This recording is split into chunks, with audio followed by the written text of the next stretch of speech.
Before you can go live on a new install or anytime you make changes in the web app, you need to synchronize the PieceCounter for the changes to take effect.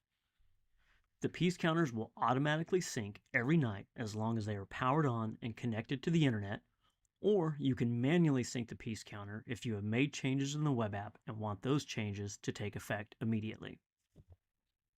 To manually sync the PieceCounter, select the blue Management button in the bottom right corner of the main menu screen. Then select the big blue Synchronize button at the top left corner of the Management screen and wait for the configuration data to be downloaded.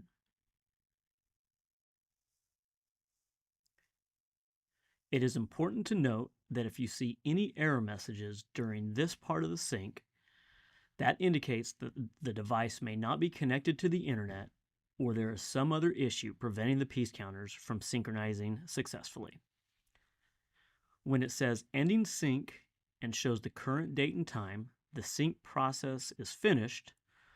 But as previously mentioned, if you get error messages during the download portion of the sync, then you have not had a successful sync and your new settings will not show up on the PieceCounter. At this point, select the gray Close button, then the red Close button, and now you are back at the main menu and ready to use the PieceCounter if you had a successful sync. You can confirm if you have had a successful sync in the web app under Configuration, PieceCounters. Then find your serial number, and in this case it is 21469. You can search for it in the search box or sort the column by clicking on the column header. Here we have 21469. Then look at the last sync date time column.